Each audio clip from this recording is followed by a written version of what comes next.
Narito ang mga pinakamainit na balita ngayong tanghali. Bagyong Leon, lumakas pa. Umakyat na sa typhoon category. Department of Justice, pinakikilos sa mga lantarang pag-amin ni dating Pangulong Rodrigo Duterte sa death squad at iba pang umanong mga paglabag sa batas. Akusasyon ni Police Colonel Grijaldo na pinagsinungaling ng Quadcom, may nag-utos ayon kay Congressman Dan Fernandez. Sa MBC TV correspondence, senior citizen, patay sa landslide sa Bontoc Mountain Province. Sa MBC TV Sports, Taguig Stallions, dinumina ang Negros Occidental Pillars. At sa Showbiz Spotted, botohan para sa 73rd Miss Universe, binuksan na. Chelsea Manalo, nag-ala Princess Tiana sa isang shoot.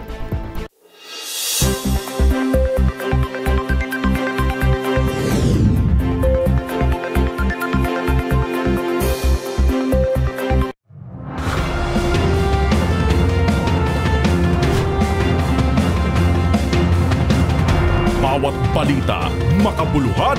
Bawat kwento, makapangyarihan. Boses ng Pilipino para sa Pilipino. Live mula sa MBC TV Studio.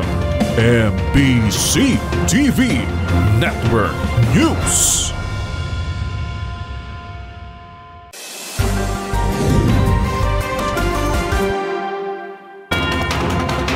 Pilipinas, una sa ating mga balita.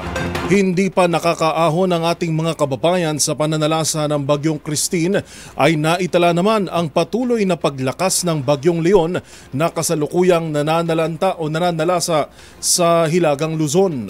Batay sa pinakahuling datos ng Pag-asa, nasa typhoon category na ang bagyo at mamaya po ay makapanayam natin ang ating mga kaibigan galing po sa Pag-asa DOST para naman po bigyan tayo ng update ukol po sa bagyong si Leon.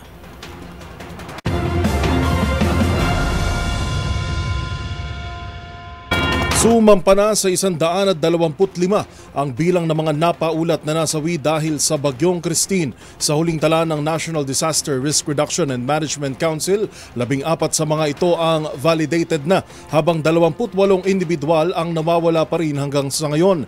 Higit 1.7 milyong pamilya o 7.1 milyong individual na ang apektado ng bagyo, na pinakamarami pa rin ay mula sa Bicol Region. Sa Batangas, ilang araw matapos ang Bagyong Christine, nagpapatuloy pa rin ng clearing at relief operations. Aabot sa higit 27,000 pamilya o halos 100,000 individual ang naapektuhan ng nagdaang Bagyong Christine sa nasabing lalawigan.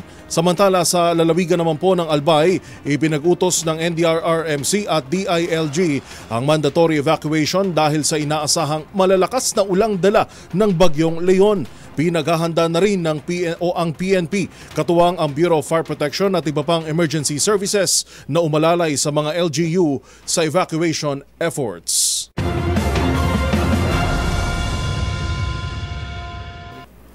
Samantala, nakarating na ang 11 fuel tanker sa Bicol para maghatid ng supply ng gasolina at liquefied petroleum gas o LPG mula sa Department of Energy. Ito ay bahagi ng emergency response operation sa rehiyon na lubos na naapektuhan ng nagdaang Bagyong Christine. Narito ang buong ulat ni Rovic Manuel. Nakarating na sa Bicol Region ang inihatid na supply ng gasolina at liquefied petroleum gas o LPG ng Department of Energy o DOE.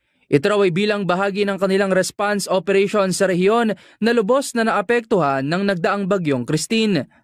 Ayon sa ahensya, nasa 11 fuel tankers ang kanilang naipadala na may kargang tig 20,000 liters ng liquid petroleum products na kayaan niyang mag-full tank ng hanggang sa 400 ambulansya. Dagdag pa rito ang 7 tanker na may laman namang 180 pieces ng 11 kg cylinder ng LPG. Ayon pa sa DOE, mahalaga ang supply ng petrolyo sa mga ganitong sitwasyon upang magamit ng mga sasakyan sa emergency response operations at economic activities sa rehiyon. Nagpasalamat naman ang DOE sa sama-samang pagtutulungan ng Department of Public Works and Highways at Philippine National Police Highway Patrol Group personnel sa fuel caravan upang maayos na maihatid sa Bicol. Para sa MBC TV Network News, ito si Rovic Manuel, una sa Pilipinas, una sa Pilipino.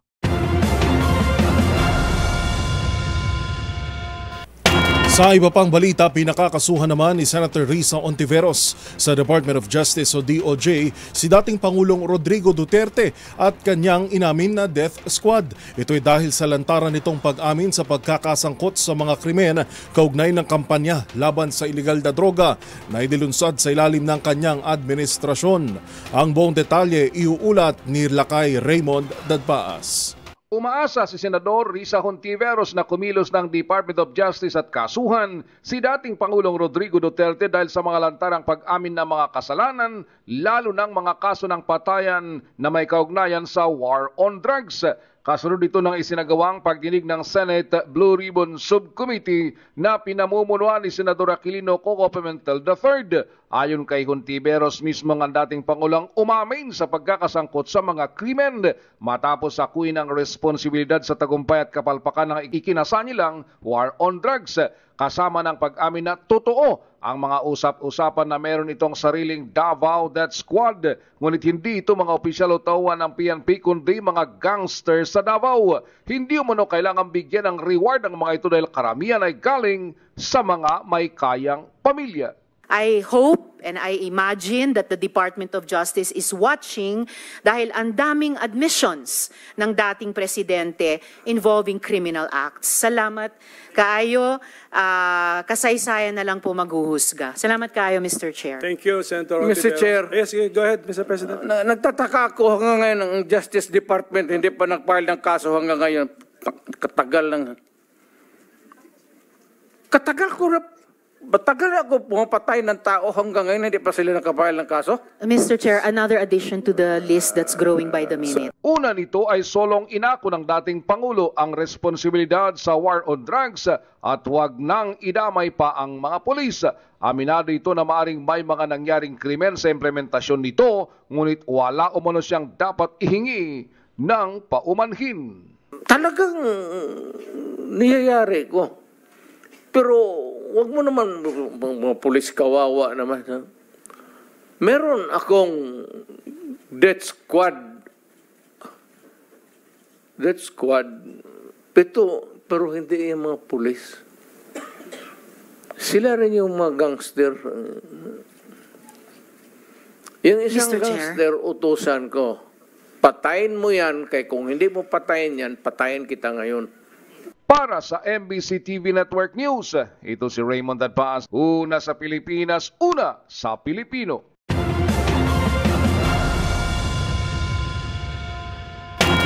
Sa kaugnay na balita, kinalampag din ng ilang kongresista ang Department of Justice at Office of the Ombudsman kaugnay pa rin ng pagsasampa ng kaso laban kay dating Pangulong Rodrigo Duterte. Paliwanag pa ng isang kongresista, pwedeng gamitin ng ICC ang testimonya ni dating Pangulong Duterte dahil may jurisdiksyon ang ICC o International Criminal Court sa Pilipinas sa mga nangyari bago ang pagkalas ng bansa.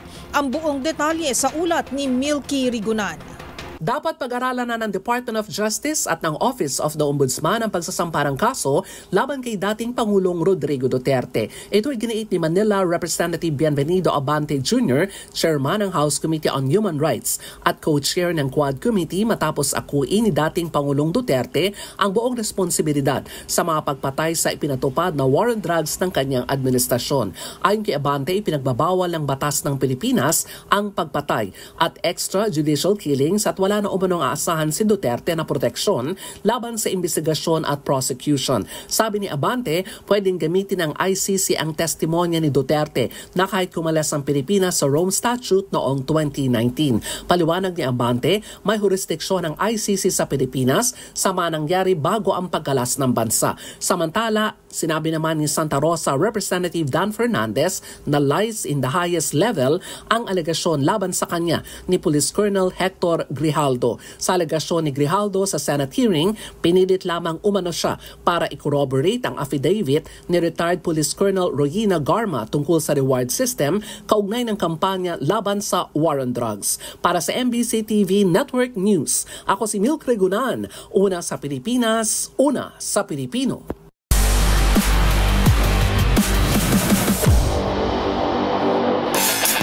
Sa mundo ng billiards, nananatiling undefeated ang Taguig Stallions sa nagpapatuloy na Pro Billiards League ng SBA. Tinalo nito ang Negros Occidental Pillars sa 5 araw na tapatan sa Sharks Arena. Balikan ng naging mainit na pool action sa report ni Matchpoint Millie Borja. Nananatili ang magandang laro ng Taguig Stallions sa pagpapatuloy ng kauna-unahang Pro Billiard League sa Pilipinas na SBA. Dinumina ng Stallions ang Negros Occidental Pillars sa kanilang naging tapatan sa Game 6 Series with 18-5 score. Binuksan ng Pillars ang serye with a win sa King of the Hill with Jolo Thunder Aspuria leading the charge. Sa 5 versus 5 match, nakapagtala si Aspuria ng 80% break success at naipanalo ang 6 na racks at mayroong 90% overall rating. Pero pagdating sa ikalawang araw, nagsimula nang uminit ang laro ng Stallions sa Sharks double, with Rodrigo Geronimo and Demosthenes Plongplong Pulpul taking the team's first win of the series. Nagtuloy-tuloy pa ito sa sunod na araw nang makuha ni Mark E.J. Emong Kunanan ang panalo sa 1-on-1. At hindi na hinayaan pa ng Stallions na makaisa ang Pillars, taking over another Sharks double and King of the Hill. Hinirang si Pulpul bilang Best Player of the Week after delivering 1 golden break, 4 break and run, 50% break success at 25 racks na naipanalo.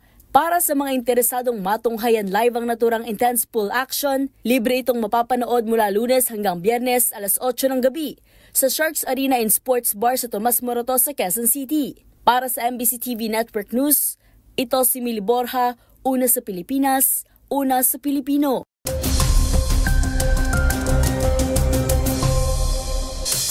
At kaugnay nga ng Bagyong Leon, nakasalukuyang nananalasa sa Hilagang Luzon. Nasa linya na po natin si DOST Pag-asa Weather Forecaster Lori De La Cruz. Magandang tanghali po, Ms. Lori.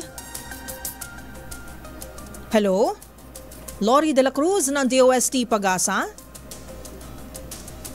Ukol po yan sa Bagyong Leon na di umano'y lumalakas na po at baka maging bagyo na nga at maging typhoon. Ating ding tatanungin din partner kung inaasahan pa ba natin na magla-landfall to dahil nung nakausap natin yung DOST Pag-asa noong Sabado ay parang lilihis lang. Pero ngayon mukhang magla-landfall. May posibilidad. Balikan natin sa linya.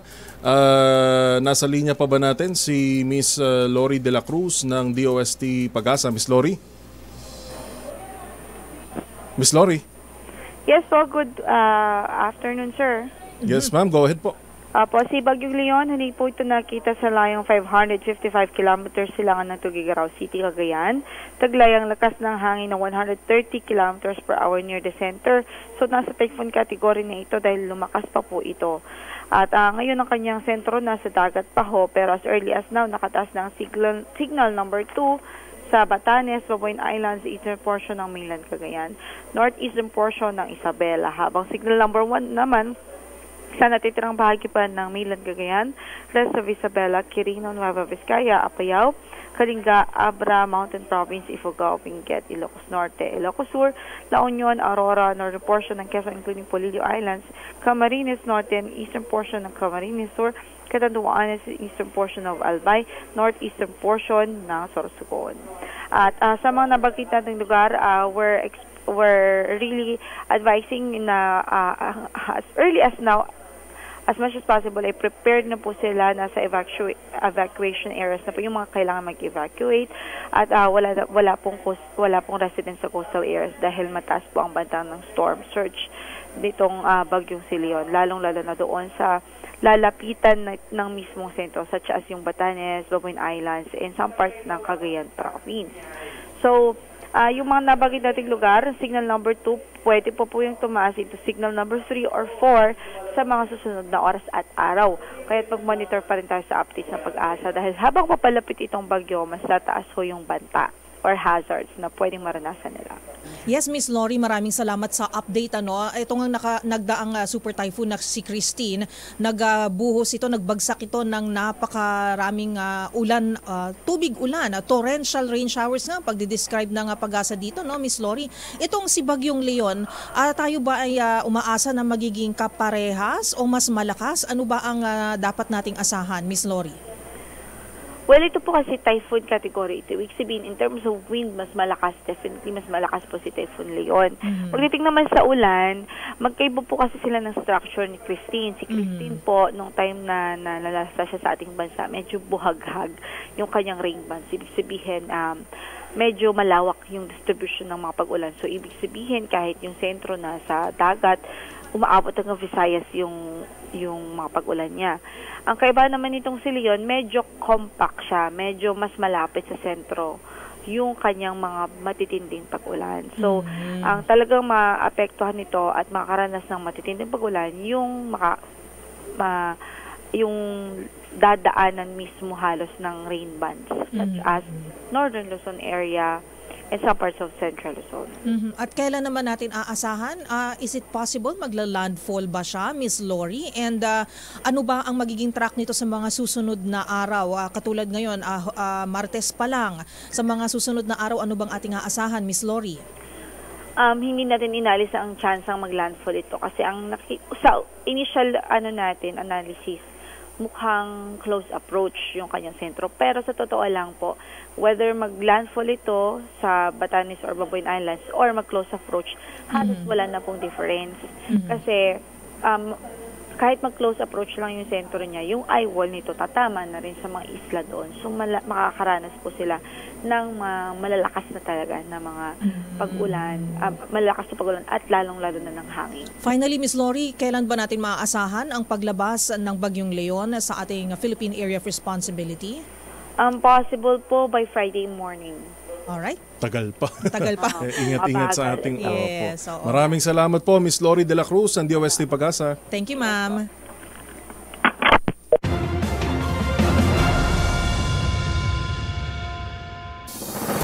Narito pa mga balitang dapat niyong abangan. Akusasyon ni Police Colonel Grijaldo na pinagsinungaling umano ng Quadcom. Pinasinungalingan ni Congressman Dan Fernandez. Higit 18,000 pulis ipakakalat ngayong undas sa MBC TV Sports, UP at Lasal. Pasok na sa Final Four ng UAAP Men's Basketball at sa showbiz spotted botohan para sa 73rd Miss Universe binuksan na. Lahat ng yan sa pagbabalik ng MBC TV Network News.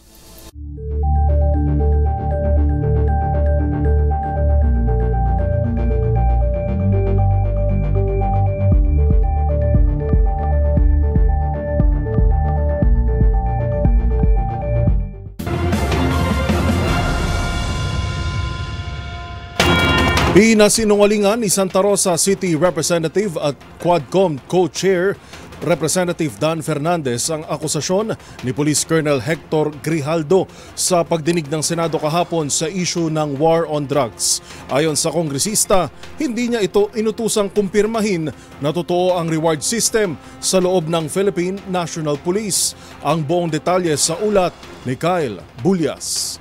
Pinasinungalingan ni Santa Rosa City Representative Dan Fernandez ang paratang ni Police Colonel Hector Grijaldo sa isinagawang pagdinig ng Senado kahapon sa issue ng war on drugs. Sa pagdinig kasi ng Senate Blue Ribbon Committee, sinabi ni Grijaldo na inutusan umano siya ni Fernandez at ni Manila Representative Benny Abante na sabihin sa pagdinig ng House Quad Committee na totoo ang reward system sa loob ng Philippine National Police. May itinuro umanong talata si Fernandez sa affidavit ni retired Colonel Roy Nagarma at sinabing kumpirmahin niyang totoo ang reward system. Sa programang 2x2, nilinaw ni Fernandez na totoong pinatawag nila si Grijaldo pero wala umanong nangyaring coercion o harassment.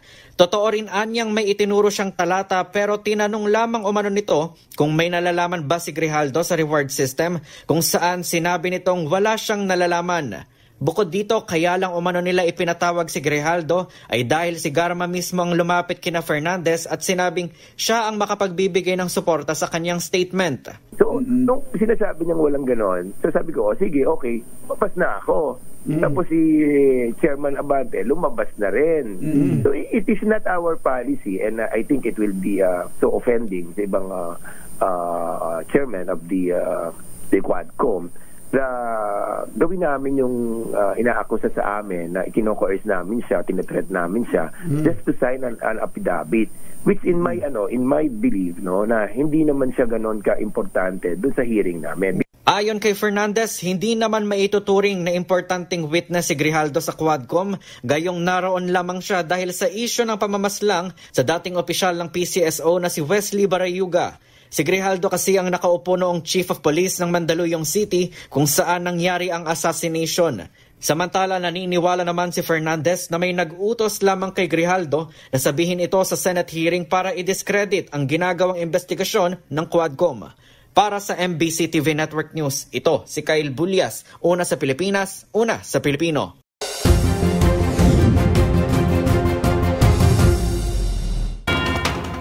Magpapakalat ang Philippine National Police o PNP ng higit 18,000 na kapulisan sa buong bansa upang tiyakin ang maayos at payapang undas ngayong 2024. Ayon kay PNP Public Information Officer Chief Police Brigadier General Gene Fajardo, idideploy ang mga pulis na ito sa sementeryo, memorial parks at transport terminals. Layo nito na hindi lang magbantay sa seguridad ng mga pasahero, kundi umalalay na rin sa mga babiyahe para bisitahin ang kanilang mga yumaong mahal sa buhay.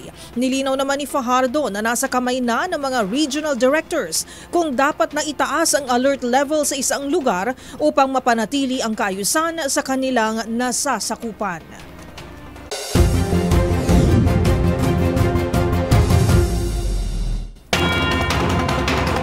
Samantala, dalawa namang SAF personnel na rumaraket bilang escort ng Chinese sa Pogo at siyam na iba pa inirekomendang tanggalin sa serbisyo ayon sa PNP Internal Affairs Service. Sa buong detalye, RH52 Edniel Parosa. Edniel. Yuel, ipinadidismiss na sa serbisyo ng PNP Internal Affairs Service ang dalawang tauhan ng Special Action Force na sangkot sa illegal na pag-escort sa mga Chinese, maging ang siyam pang ibang tauhan ng PNP dahil sa grave misconduct, grave dishonesty at conduct unbecoming. Ayon kay PNP IAS Inspector General Dodo Dulay, guilty sa administrative case ng 6 na commission officer at 5 non-commission staff matapos madiskubre ang kanilang kalakaran nito lamang buwan ng Mayo.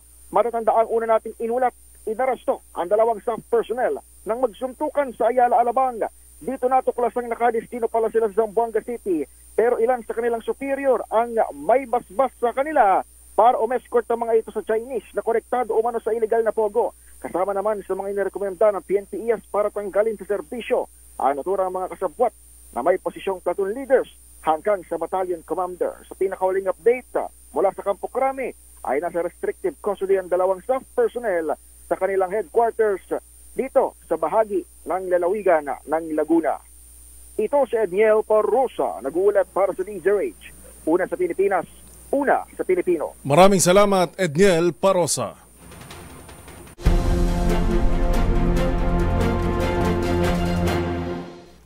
Isasara naman ng 5 araw simula madaling araw ng October 30. Bukas na po yan. Hanggang alas 7 ng gabi sa November 3, ang ilang pangunahing kalsada sa Maynila o lungsod ng Maynila para sa undas. Ang iba pang detalye ay hatid sa atin ni Boy Gonzales. Isasara ng 5 araw ang ilang pangunahing kalsada sa Maynila ngayong undas simula alas 12:01 na madaling araw, October 30 hanggang alas 7 ng gabi sa November 3. Ito'y para sa inaasang pagdagsa ng mga bibisita sa Manila North Cemetery. Ayon kay Police Major Anthony Olgado, Hepe ng Manila District Traffic Enforcement Unit, kabilang sa isasarang kalsada ay ang bahagi ng Aurora Boulevard, Blooming Street, Retiro, Maceda, Dimasalang at Pedro Guevara. Habang magsisilbi ng mga traffic routing ang Rizal Avenue, Abad Santos, Cavite Street, Leonor Rivera, A.H. Lacson at Yuseco Street. Ayon naman kay Police Lieutenant Colonel Alejandro Gutierrez, Hepe ng Santa Cruz Police Station, ngayon ang huling araw ng paglilibing at bukas ay full deployment na ng mga pulis sa Manila North Cemetery. Makikita nyo, yung sa entrance, ang dami pa pumapasok kasi ngayon yung huling araw ng pagdilibing.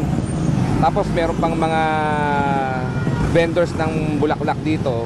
Pero lahat naman yan, hanggang mamayang hapon, pagkatapos ng huling libing, tatanggalin na sila lahat. Then, isasarado na yung gate para makapagdinis pa yung pamunuan ng Manila North Cemetery sa loob. At makapag-prepare din yung mga pulis para sa full deployment namin bukas, November October 30 hanggang November 3. Samantala, magde-deploy naman ang nasa 700 tauhan ng Manila Traffic and Parking Bureau o MTPB para alalayan ang inaasang pagbabagal ng daloy ng sasakyan. Para sa MBC TV Network News, ito si Boy Gonzales, una sa Pilipinas, una sa Pilipino.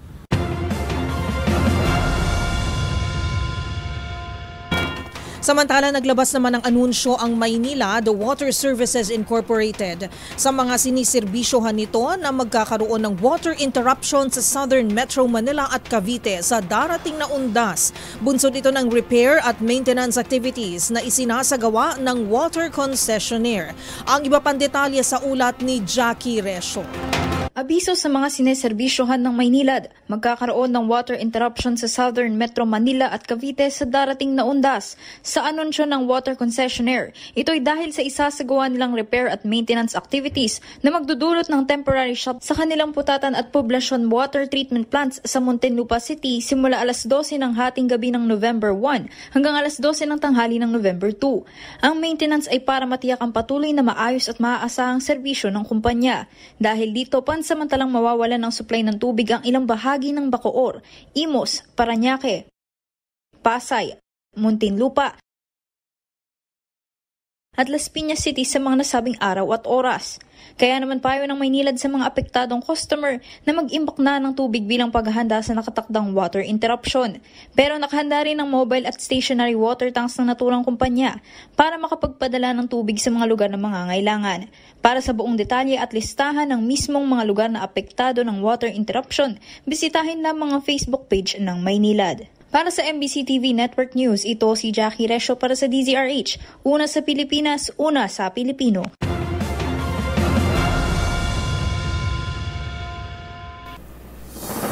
Narito pa mga balitang dapat niyong abangan. Lagindingan Airport pagtupad sa pangako na paunlarin ang Northern Mindanao ayon ito kay Pangulong Bongbong Marcos. Para sa MBC TV Correspondents, senior citizen patay sa landslide sa Bontoc Mountain Province. Sa Hoy, bawal yan, parusa sa hoarding. Alamin. Sa MBC TV Sports, University of the Philippines, Lasal, pasok na sa Final Four ng UAAP Men's Basketball. At sa Showbiz Spotted, botohan para sa 73rd Miss Universe, binuksan na. Chelsea Manalo nag-ala Princess Tiana sa isang shoot. Lahat ng yan sa pagbabalik ng MBC TV Network News.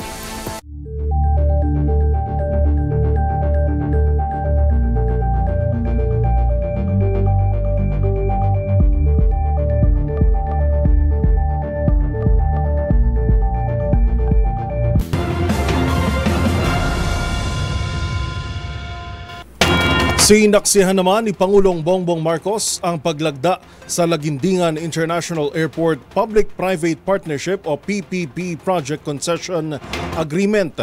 Inaasahan naman na mapapasigla ng proyekto ang turismo at ekonomiya ng Northern Mindanao na bahagi ng pangako ng Pangulo na paunlarin ang rehiyon. Ang buong detalye ihahatid sa atin ni Rose Babiera. This also shows our commitment to invest in the development of Northern Mindanao. Expectedly, the improvement of the airport will significantly boost tourism, create jobs, increase business presence, and ultimately aid in our goal, in achieving our goal of economic growth. Inaasahan na masisigla ang turismo, dadami ang mga hanap buhay at negosyo, at tuluyang mapapalakas ng Lagindingan International Airport Public-Private Partnership o PPP project ang ekonomiya sa Northern Mindanao. Ito ay matapos lagdaan ng concession agreement na sinaksihan ni Pangulong Bongbong Marcos sa Malacanang. Sa kanyang talumpati, sinabi ng Pangulo na bahagi ito ng kanyang pangako na dalhin ang pag-unlad sa Northern Mindanao at mapabuti ang buhay ng mga Pilipino. Ang Lagindingan Airport ay matatagpuan sa sa Cagayan de Oro at Iligan. Nagsisilbi itong access sa rehiyon. Sa pagbibigay ng pangangasiwa ng paliparan sa pribadong sektor sa pagitan ng Department of Transportation at Aboitiz Infra Capital, inaasahan ng mga upgrade, mas mataas na kapasidad at mas maayos at ligtas na operasyon para sa publiko. Mula 1.6 milyong pasahero, inaasahang makamit ang 3.9 milyong kapasidad na target sa unang yugto at 6.3 milyon naman sa ikalawang yugto ng proyekto. Kasunod nito, hinimok naman ng Pangulo ang DOTR, ang Civil Aviation Authority of the Philippines o CAAP, PPP Partnership Center at iba pang kaugnay na ahensya na tutukan at siguruhing on-track ang pagtatapos at pag-iimplementa ng mga transportation projects sa bansa. Para sa MBC TV Network News, ito si Rose Babiera. Una sa Pilipinas, una sa Pilipino. Bumisita at nakiramay si dating Pangulong Rodrigo Duterte sa pamilya ng mga biktima ng landslide sa Talisay, Batangas. Kaninang umaga tinungo ni dating Pangulong Duterte ang mga kaanak ng mga biktima sa Barangay Sampaloc. Kasama ng dating Pangulo ang Special Projects Division at Public Assistance Division ng Office of the Vice President. Sa tulong ng OVP, nakapag-abot ng burial assistance sa mga apektadong pamilya. Aabot sa 20 ang nasawi matapos matabunan ng gumuhong lupa sa nasabing lugar.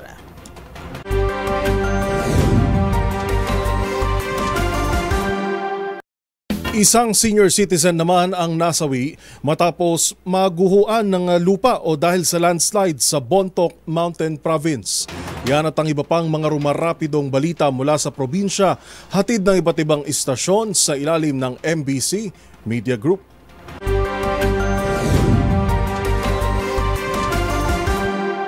Balita mula sa Bontoc Mountain Province, isang insidente ng pagguho ng lupang kumitil sa buhay na isang senior citizen sa Barangay Canyaw, Bontoc Mountain Province kahapon. Nakilalang biktima na si Antonio Ngunoy Mara, 61 at nakatira sa Humad, Fangkag, Barangay Canyaw. Patungo umano ang biktima sa kanyang sinasaka sa Fangkag nang mangyari ang pagguho ng lupa na tumulak sa kanya sa ilog. Mabilis na nagresponde ang mga residente malapit sa lugar at nakuha ang katawan ng senior citizen. Sa isinagawang postmortem examination, natuklasan ng sanhi na pagkamatay ni Ginoong Mara ay dahil sa matinding sugat sa ulo matapos mahulog sa tinatayang 60 hanggang 80 metrong bangin ng tama ng pagguho ng lupa. Kaugnay nito, tinayak ni Bontoc Mayor Jerome Tiagsan Tudlong Jr. na magpapatupad ng safety measures sa mga erosion-prone areas na layong madangan na muling mangyari ang katulad na insidente. Para sa MBC TV Network News, ito si Romy Gonzalez, una sa Pilipinas, una sa Pilipino. Balita mula sa Davao City. Kalabuso sa kulungan ng isang lalaki na nakuha ng baril sa TF Davao Sirawan Checkpoint, Turil District, Davao City. Pasado alas 10:30 ng gabi, ang narestong suspect na kilalang si alias Aladin ng 55 anyos, nakatira sa Barangay Tambler, General Santos City. Batay sa report, sakay ng isang SUV ang suspect. Pagdating sa inspection area, nakita sa kaprisan ng baril na tinapakan ng suspect, ngunit lumutang ang hande nito. Ang baril ay isang kalibre 45 na may isang magazine, may 8 bala. Habang nakumpiska rin mula sa suspect ang isa pang magazine at 15 ang bala. Wala na pakitang legal na dokumento ang suspect sa pagdadala ng baril. Samantala sa sampahan ng kasong paglabag sa Republic Act 10591 o Illegal Possession of Firearms ang naarestong suspect. Para sa MBC TV Network News, ito si June Suter, una sa Pilipinas, una sa Pilipino.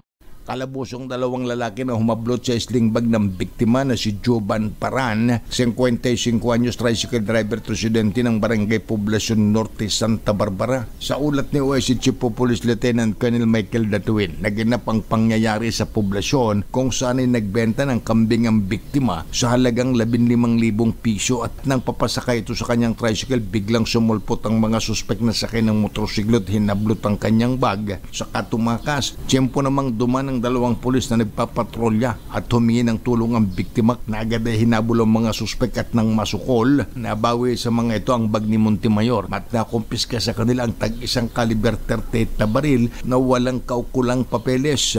Kinilala mga suspek na sila Jerry Kabugaw, 42 anyos, ng Barangay MacArthur, at Larry Quintas, 38 anyos, residente ng Barangay M. Soriano, Kapwa sa San Carlos City. Sa ngayon ay inihahanda ng mga investigador ang kaukulang kaso laban sa mga suspect na nasa kustodiya ngayon ng Santa Barbara Police. Para sa MBC TV Network News, ito si Freddy Pajardo, RS38, una sa Pilipinas, una sa Pilipino. Nagpahayag ng pagtulong ang National Amnesty Commission sa mga former rebels na ngayon ay tinatawag ng mga peace builders dito sa lalawigan ng Northern Samar upang sila makakuha ng amnesty program.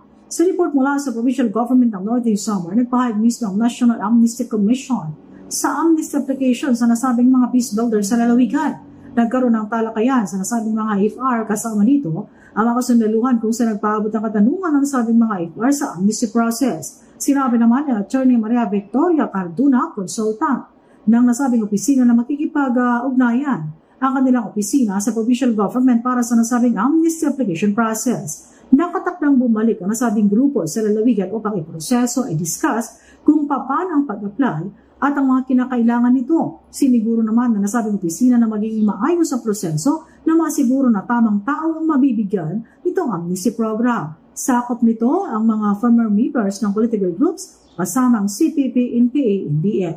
Mula sa MBC Network News, RH34 Jane Galit Bantayan, una sa Pilipinas, una sa Pilipino. Sa gitna ng panahon ng nararanasang shortage sa isang o ilang produkto bunsod ng mga kalamidad, may iilan talagang bodega o pabrika ang nahuhulihan pa ng mga sako-sako o bulto-bultong stock ng mga produktong ito. Ang gawain ito na tinatawag na hoarding, matagal na itong pinupuna at pinagbabawal ng mga otoridad. Ano nga ba ang maaaring kaharapin ng mga negosyanteng sangkot dito? Alamin sa report ni Rose Babiera. Maraming malaking bodega o pabrika ang kadalasang nahuhulihan ng mga sako-sakong bigas, asukal at iba pang produkto. Ang gawain ito ng ilang negosyante, matagal nang pinupuna ng otoridad. Ang ilan kasi rito, smuggled o ipinuslit, habang ang iba naman, inimbak o yung tinatawag na hoarding. Ayon sa Republic Act No. 7581 o ang Price Act, ang hoarding ay ang pag-iipon ng kahit anong basic commodity na sobra-sobra sa pangkaraniwang kapasidad ng isang inventory. Maituturing din na hoarding ang hindi makatuwirang paglimita o hindi pagbenta ng stock ng mga basic necessity o prime commodity. Ayon sa batas, isa itong uri ng iligal na manipulasyon ng presyo dahil ang pagtatago ng mga produktong ito sa publiko ay nagre-resulta sa pagtaas ng presyo nito at ang sinumang sangkot sa akto ng pag-hoard ay maaaring makulong ng hindi bababa sa 5 taon at hindi higit sa 15 taon at pagmultahin ng 5,000 piso hanggang 2 milyong piso. Kung mayroon pa kayong nahuling ipinagbabawal na akto, o kaya naman ay mayroon kayong reklamo, itag nyo kami sa DZRH. Hoy! Bawal yan!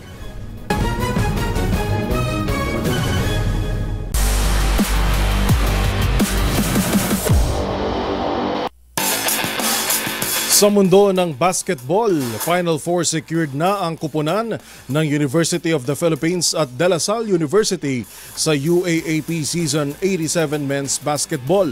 Nasolo ng dalawang team ang first at second spot, dahilan para tuluyan itong umabante sa semifinals. Ang buong detalye sa report ni Matchpoint Mili Borja. Na-secure ng University of the Philippines ang kanilang slot sa Final Four ng UAAP Season 87 Men's Basketball. Yan ay matapos nitong dominahin ng Adamson University noong linggo with a dominating 70-59 final score sa Mall of Asia Arena. Pinangunahan ni JD Kagulangan ng Diliman Bay squad with 17 points, 3 rebounds and 2 assists, habang nakapagtala naman ng 10 points si Gani Stevens. Siguro individually, kailangan namin yung composure, and pag sa team naman, yung laging slow start, kailangan namin na-improve yun. Good thing naman sa nangyari sa team is nag-respond sa agad ng maayos after ng slow start. So thankful kami dahil yung second unit namin nandun lagi para sa first unit. So kailangan lang ituloy nila yun. Pero sa part ng first unit, kailangan baguhin yung habits na gano'n. Pagdating sa fourth quarter, naging dikdikan pa ang laban at 58-57. And with nearly 3 minutes remaining in the game, dito na nagsimulang gumawa ng puntos ang Fighting Maroons with Mark Belmonte at Joshua Yero. Isabay pa ang mga error mula sa Falcons para tuluyang masecure ang semifinal slot. Kasalukuyang nasa 8-1 ang standing ng UP. Sinundan nito ang modern-day rival na De La Salle University na nasa top spot at secured na rin sa Final Four slot with 10-1. Nakapagtala si reigning MVP Kevin Kiambao ng bagong career-high 33 points sa naging laban nito kontra Ateneo de Manila University noong Sabado. With a final score of 80-65, halos dinumina ng Green Archers ang buong game, even leading as much as 18 points. Maliban kay Kiambao, kumilos din para sa team sina Josh David at EJ Goliana with 9 points. At matinding depensa mula kay Mike Phillips with 13 rebounds. At yun ang mga latest updates sa mundo ng sports. Para sa MBC TV Network News, ito si Mili Borja, una sa Pilipinas, una sa Pilipino.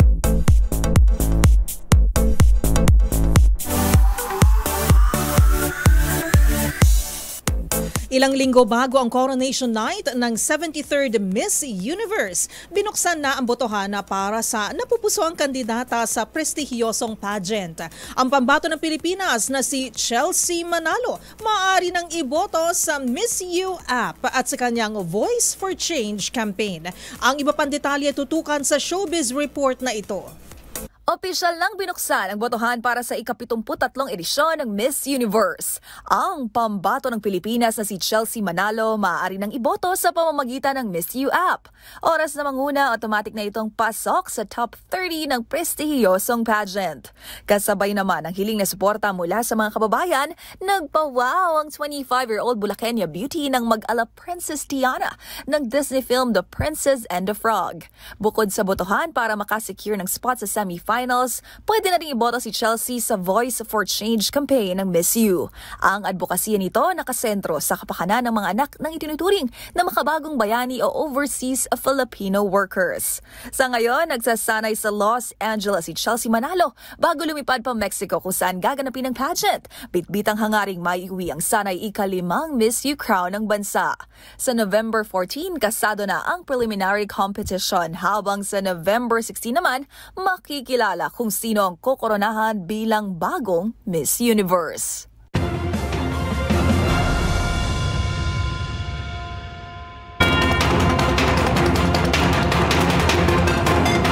At iyan ng mga nakalap naming balita ngayong araw ng Martes. Pero bago tayo magtapos, partner, paalala lang muli sa ating ding mga kababayan na doble ingat po ha.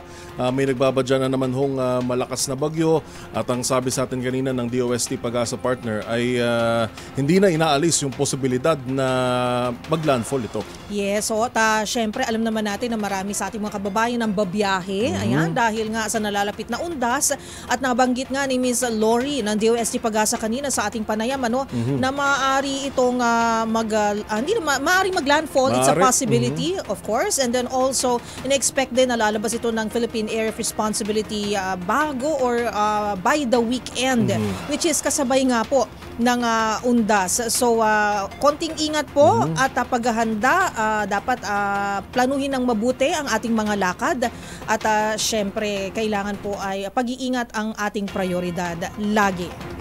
Muli po, yan ang ating nakalap na mga balita ngayong araw ng Martes.